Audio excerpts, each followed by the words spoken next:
Good morning mga kadol. Ana po si Tiraroy, no? Ano sa kadalit kang bunyok. Ato na, may buntag, no? Ah,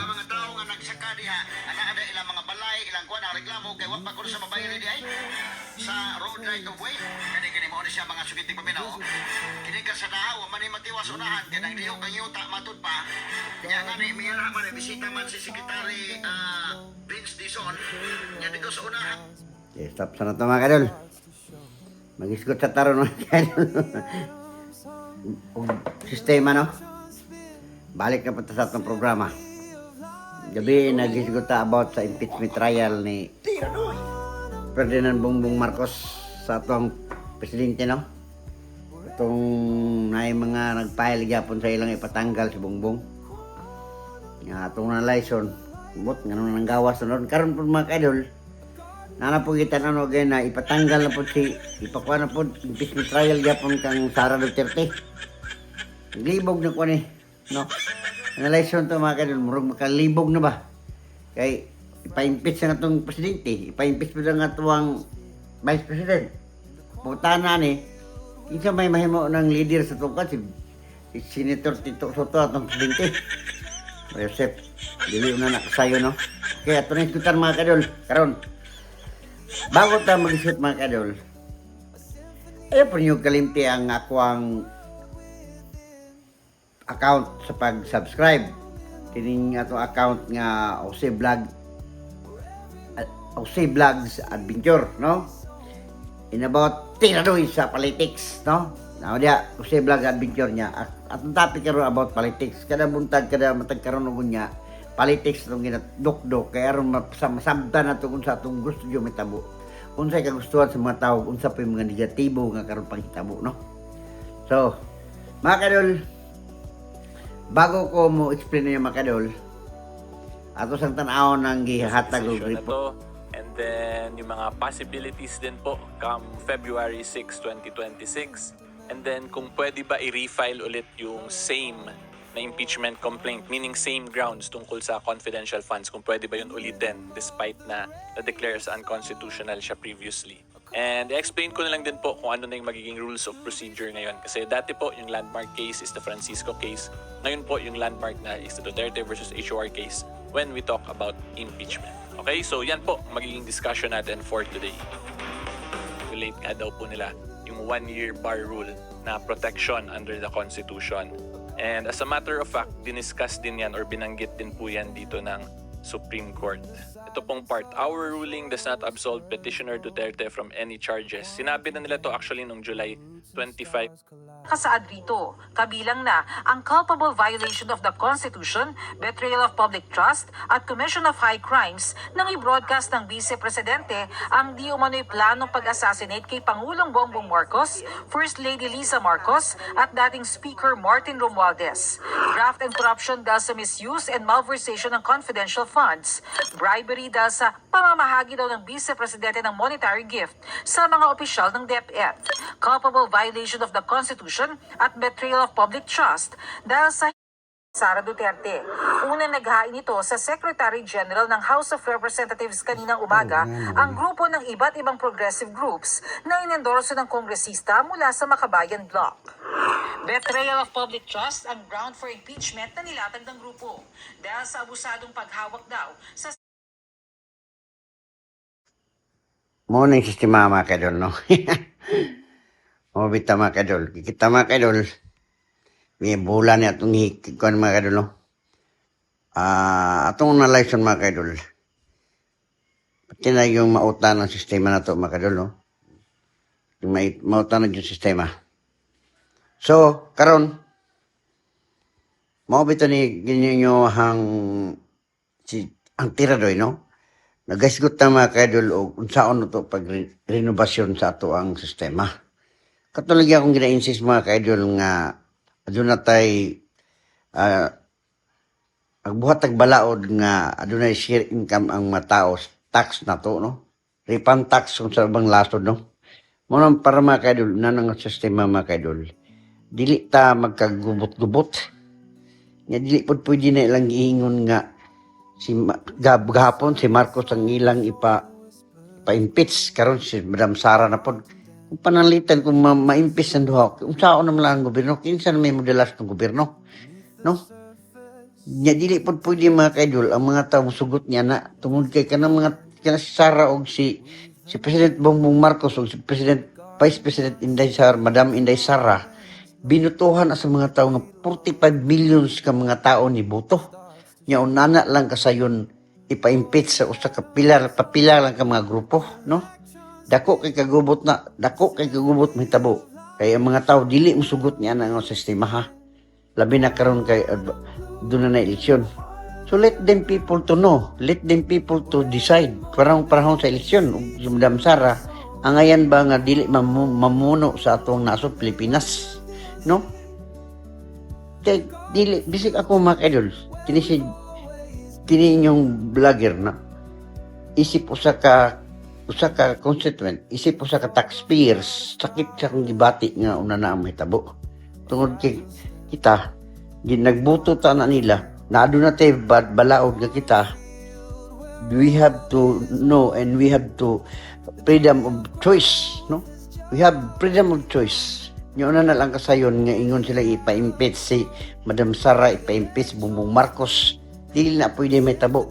45 million ka mga tao nagbutar nila. Unya unana lang kasayon tanggalo, no? Unana lang kasayon pahawaon sa iyang pwesto. Hinoon kita ang mga katawhan, aduna tay buhaton nga bag-ong renovasyon ng sistema. Ang bag-ong sistema nga itong renovasyon, kung mahimo lang, no? Kung hangyo to sa mga atong mga mambabalaod nga, kung aduna lay buhaton tang balaod nga tax nato, ay kita taxpayers man, gikan sa presidente nato sa puso. Sa ko lang ginasulti lagi, no? Gikan sa atong mahal na presidente, hantod sa pinakabatang gamay nga nagka-contribute og tax, pinaagi sa iyang pagkaon, dapat adun na gyud siya share repantax sa iyang sa atong panggobyerno. Para na ang sistema, kita no, satisfy sa atong sistema. Kasi tinuod lang mga kaidol, saka nakita na to karon gubot na katong sistema. Ang dili na ginatong tutukan ang atong ekonomiya. Kung saan pagpalambo sa atong ekonomiya pinaagi sa atong agrikultura, kung saan na to pagpalambo sa atong ekonomiya pinaagi sa ubang pang mga sektor nga atong panginabuhian. So mo na mga kadol atong hunaon kung sa goy angay dapat buhaton. Busa kinsa tong mga maayong politiko, no? Nga adunay panglantaw sa ilang kugmaon sa ilang mga sa atong nasod Pilipinas. Ato silang awhagon nga magbuhat sila og balaod pinaagi sama sa gibuhat sa balaod dito sa ubang nasod, sama sa Europe. Nga ang tanan tao dito enjoy sa ilang sistema, sa ilang panggobyerno. Tungkol ang ilang mga sistema dito, patas ilang sistema dito. Sa ako nang kasulti lagi sa last nga vlog kagabi, no? Nga kung aduna lang tayo balaod guna na ang tanan taxpayers, aduna share kita sa itong gobyerno, pinaagi sa refund tax. Not only sa ginaingon serbisyo plus aduna pag yung share kita gikan sa itong gobyerno. Ay nakong bakakon, kita tanan mga katawhan malipay niya na. Kaya walay tao lagi nga dili musugot nga kung aduna siya share nanda siya bahin kita sa itong panggobyerno. Pinaagi sa iyang tax nga iyang na-contribute. Gikan po sa iyang panudlanan sa iyang mga negosyo ug unsa pa bang mga pamaagi sa iyang panginabuhian. So mga kaidol, no? Kung ato analyze mga kaidol karon, wala na gubot ta kisarang gubot. Wala na ta di na ta kabalo kinsay mo dumala sa itong panggobyerno. Tungod kay atong presidente ilahang sanksyonan, tigaan nila ilang ipa-impeach. Karon ipa-impeach sa lang vice president. Ang pangutana kinsa may dumala nini nga kanang mga tawhana nga ilang ipa-impeach. 45 million ang dagbuto niya na. Dili na kasayon nga ilpawaon lang nila. Kung kinsa man gaya na sila nung nagpa-impeach, no? Kung wala na sila miboto kaniadto, kaming mga nagbuto niya ng mga tawhana, isip po sa kabutante, isip po sa demokrasyang gobyerno, isip po sa democratic nga mga balaod, no? Natay katungod, dili mi sa akong side, Sa akong side lang, isip ko sa ka-vlogger, no?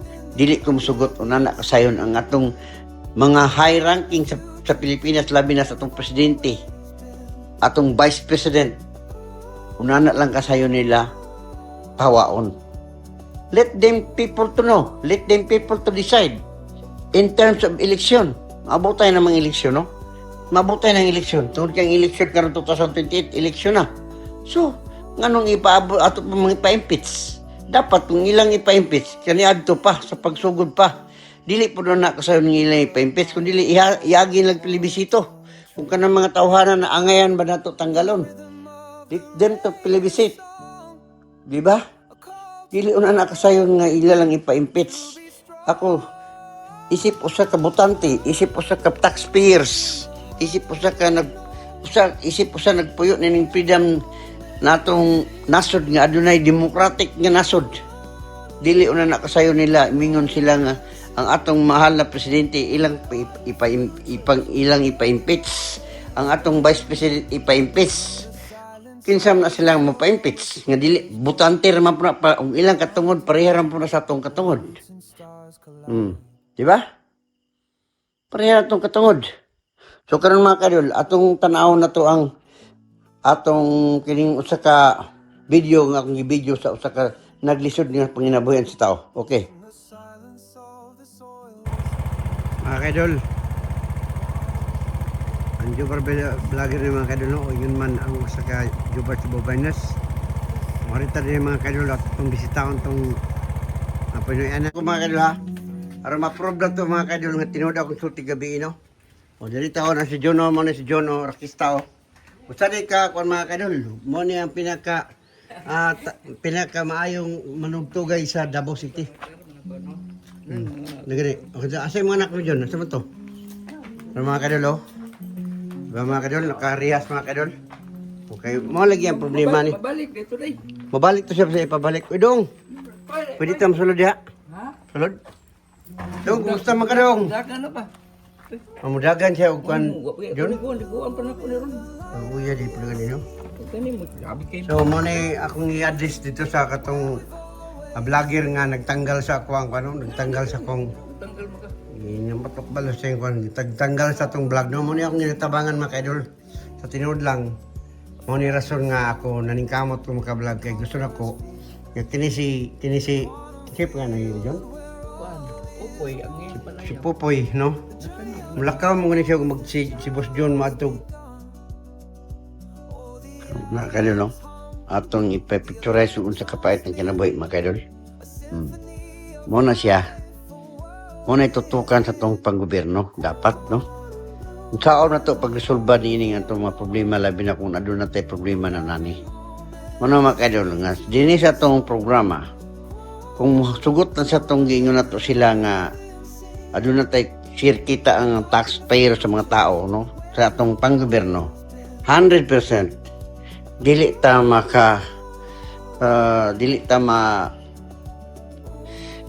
pareha nining patas ang itong sistema.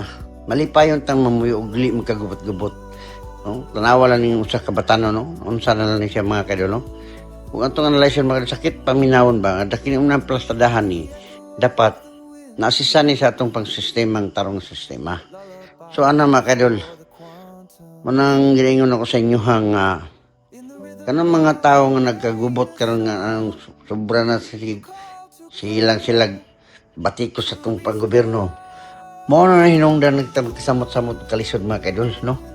Kaya sila, mga opisyalis po na sa atong gobyerno, mga sila rapod mismo po ang naghimo o lisod-lisod sa atong gobyerno.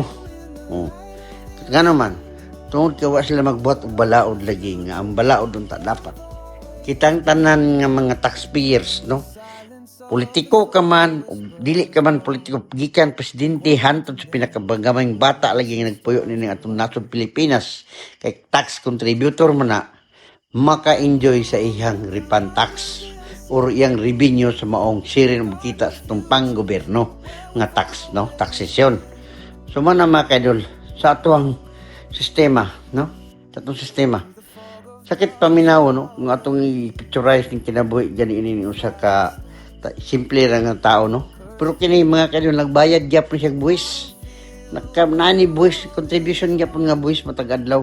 Tungod kay na say consumption niya inapoy ang mga palit-paliton sa matag adlaw.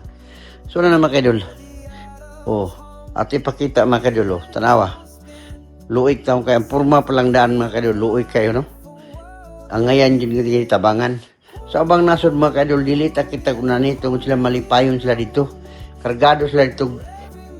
Katawa-katawa silang kinabuhi tungod kay sila malipayon. Dili sila problema sa lang gobyerno. Sa to para sa kun lang kasulti lagi mga kaidol dito no. Kung unsay kita sa ilang presidente, mao po'y kita sa ilang mga taong namuyo sa natong nasod Pilipinas. Okay. Maapag nakita dito sa nasod nga ilang gipuyan mga kaidol dito sa Europe. Atong iyampo lang, atong iyampo nga adunay tao nga mo maghimo sa niining sistema. Muna mga kaidol, busa ako ng kasulti nga kini ato ang gihinahimo no.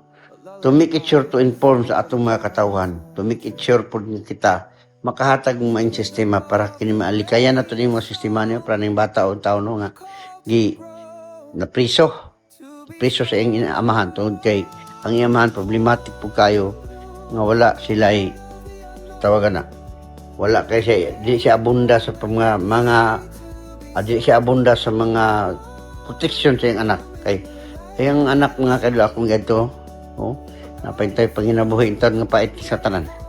Oh, sudan ng taon may ginamos nung pagkantuno ko mga kaidol.